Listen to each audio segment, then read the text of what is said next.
پاکستان تحریک انصاف میں ایک دفعہ پھر سے تبدیلیوں کی لہر برقرار ہے اور عمران خان نے پارٹی میں سرجری کرنے کا فیصلہ کر لیا ہے۔ بشرا بی بی بڑے عرصے کے بعد ایک دفعہ پھر سے منظر عام پر آئی ہیں اور انہوں نے ڈی چوک سانے کے حوالے سے لب کشائی بھی کی ہے۔ مریم نواز کی جعلی حکومت کے حوالے سے ایک اللہ عمل بیان کیا ہے۔ عمران خان نے اپنے وہ لاسٹ فائنل کارڈ وہ بھی کھیل دیا ہے۔ پاکستان تحریک انصاف اور بانی پی ٹی آئی نے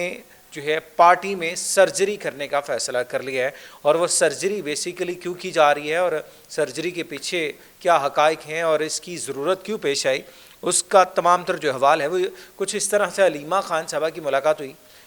بانی پی ٹی آئی سے، اور کچھ شکایات اور اختلافات جو کہ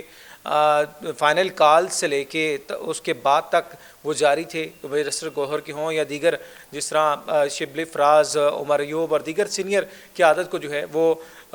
اس کا کیا نشانہ بنایا جا رہا تھا تنقید کا، تو اس حوالے سے بہت سے معاملات بان پی ٹی کے سامنے آ رہے تھے۔ تو آج جو ملاقات ہوئی ہے اس میں ایک تو عمران خان صاحب نے پارٹی میں سرجری کرنے کا فیصلہ کیا۔ وہ سرجری کچھ اس طرح سے ہے کہ جو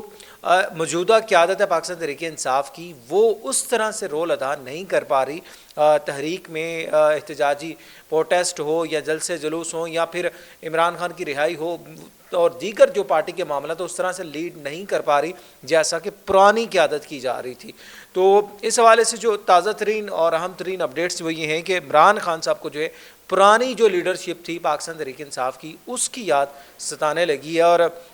کہا یہ جا رہا ہے، ذرائع یہ بات کو وہ ثابت کر رہے ہیں کہ عمران خان صاحب ایک دفعہ پھر سے یو ٹرن لینے کے لیے تیار ہیں، اور کچھ ایسے چہرے جو کہ پاکستان تحریک انصاف کا پہلے سے حصہ تھے ان کو دوبارہ سے پاکستان تحریک انصاف میں اہم ترین ذمہ داریاں ملنے کا امکان ہے، جس میں خاص طور پہ فواد چودھری، جو کہ آپ نے اگر دیکھا ہوگا ان کے پچھلے تقریباً 6 ماہ کے سٹیٹمنٹ دیکھ لیں، فواد چودھری جو بھی سٹیٹمنٹ دیتے ہیں پاکستان تحریک انصاف کی قیادت کے حوالے سے اور پی ٹی آئی کے حق میں وہ سٹیٹمنٹ دے رہے ہوتے ہیں، کہیں نہ کہیں عمران خان کی حق میں وہ بات کر رہے ہوتے تھے۔ عمران خان صاحب کی جانب سے ایک اشارہ، ایک سگنل وہ گرین سگنل کہہ لیں آپ، وہ جاری کر دیا گیا کہ فواد چودھری کو وہ پارٹی میں دوبارہ سے اہم ترین ذمہ داری مل سکتی ہے۔ اور اسی طرح مسرت جمشید چیمہ، چونکہ پنجاب میں پاکستان تحریک انصاف کی حالت بہت ہی نازک ہے، اور اسپیشلی جب بھی کوئی پروٹیسٹ ہوتا تھا پنجاب میں بالکل بھی وہ ایکٹیویٹی نہیں ہو پا رہی ہوتی، تو اس لیے مسرت جمشید چیمہ صاحبہ بھی ان کو بھی پنجاب میں وہ کوئی اہم ذمہ داری مل سکتی ہے۔ زرتاج گل صاحبہ ہوں، علی محمد خان صاحب ہوں، یہ بھی پارٹی کے سمجھنے کے متحرک ترین لیڈران میں شامل ہیں، ان کو بھی پارٹی میں کہیں نہ کہیں وہ اہم ترین ذمہ داریاں ملنے کا امکان ہے۔ اور یہ سرجری کرنے کا بیسیکلی مقصد بھی عمران خان صاحب کا یہی ہے کہ جو ایک تحریک تھی، جو اس سے پہلے پروٹیسٹ ہوئے، جو اس سے پہلے احتجاج اور جلسے جلوس ہوئے، اس کی ناکامی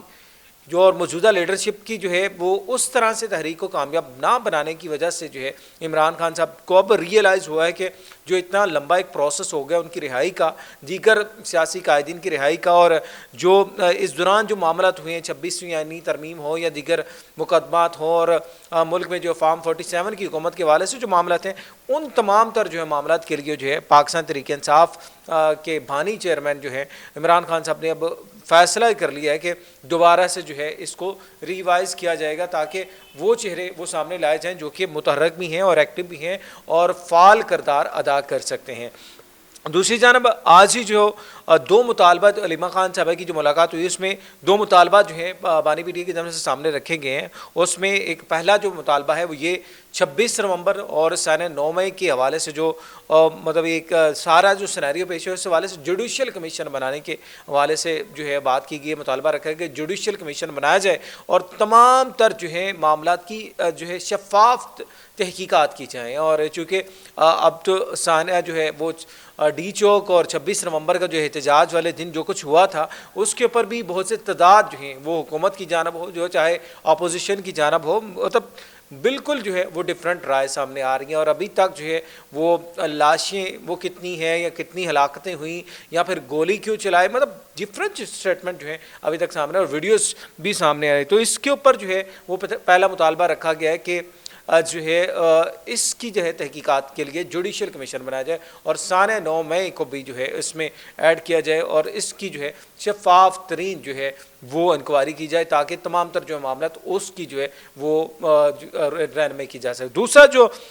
عام ترین مطالبہ ہے اس میں قائدین کی رہائی، سیاسی قائدین کی رہائی ہو، عمران خان کی رہائی اور جتنے بھی دیگر کارکنان ہیں جن کو جو ہے بلا وجہ سے قید پر رکھا گیا ان کی رہائی جو ہے وہ رکھا گیا۔ یہ دو مطالبہ جو ہیں بانی پی ٹی آئی نے سامنے رکھے ہیں اور مذاکرات کی بھی جو ہے وہ آپشن کھلا رکھے کہ اس کے اوپر مذاکرات کیے جا سکتے ہیں اگر تو اسٹیبلشمنٹ چاہتی ہے اور تو پھر جو ہے ہماری کمیٹی جو کہ مذاکرات کرنے کے لیے بالکل تیار ہے۔ تو یہ دو مطالبات بانی پی ٹی آئی نے رکھے ہیں اور اس کے ساتھ ہی ساتھ جو ہے ایک جو فائنل کارڈ تھا اس کو کھیلنے کی باتیں کی جا رہی تھی تو وہ فائنل کارڈ بھی بانی پی ٹی آئی نے شو کروا دیا اور فائنل کارڈ یہ ہے کہ 12 دسمبر تک حکومت پاکستان کو جو ہے وہ ڈیڈ لائن دی گئی ہے کہ یہ جو مطالبات ہیں ان کے اوپر جو ہے عمل کر لیا جائے، ان کو مان لیا جائے اور مذاکراتی جو ہے عمل اس کو شروع کر لیا جائے، اس کو کمپلیٹ کر لیا جائے، چونکہ بریسٹر سیف جو کہ مشیر اطلاعات ہیں کے پی کے حکومت کے وہ بھی بارہ بار کہہ چکے ہیں کہ ہمارے مذاکرات ہم نے کبھی بھی نہیں روکے، ہم کبھی بھی اس سے پیچھے نہیں ہٹے ہیں اور اسپیشلی جب یہ دھرنا اور احتجاج بھی چل رہا تھا تب بھی ہم نے مذاکرات جاری رکھے تھے، لیکن حکومت کی جانب سے جو ہے وہ گولیاں چلائی گئی، پروٹیسٹ کو جو ہے وہ ناکام بنانے کے لیے جو ہے شیلنگ کی گئی اور سارا کچھ لاٹھی چارج کیا گیا، لیکن ہم نے پھر بھی جو ہے وہ مذاکرات جو ہے اس سے پیچھے نہیں ہٹے تھے۔ تو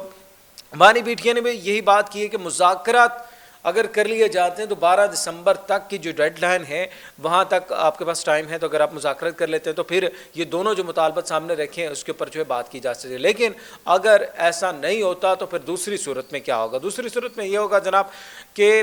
جو ہے پشاور میں ایک بڑا جلسہ کیا جائے گا اور جس میں سب سے پہلے تو سانحہ جو ہے 26 نومبر ڈی چوک والا جو سانحہ ہے اس میں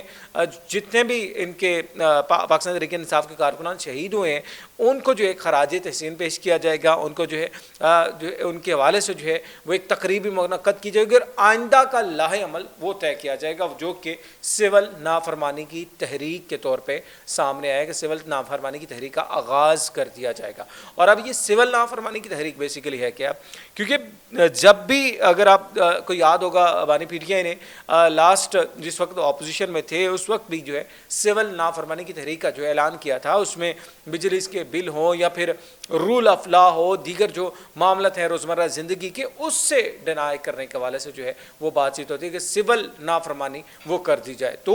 سول نافرمانی کی تحریک کا آغاز کر دیا جائے گا جس کا جو ہے خمیازہ حکومت کو بھگتنا پڑے گا۔ تو یہ تمام تر جو باتیں پاکستان تحریک انصاف کے چیئرمین بانی رہنما جو ہیں عمران خان صاحب نے وہ سامنے رکھ دی ہیں اسٹیبلشمنٹ کے بھی اور حکومت کے بھی، تاکہ اگر آپ واقع میں سنجیدہ ہیں، سیریس ہیں اور مذاکرات کرنا چاہتے ہیں تو پھر آپ ٹیبل پہ بیٹھیں اور ہمارے مطالبات کے اوپر جو دو جو ہے رکنی مطالبات رکھے گئے ان کے اوپر جو ہے بات چیت کی جا سکتی ہے۔ لیکن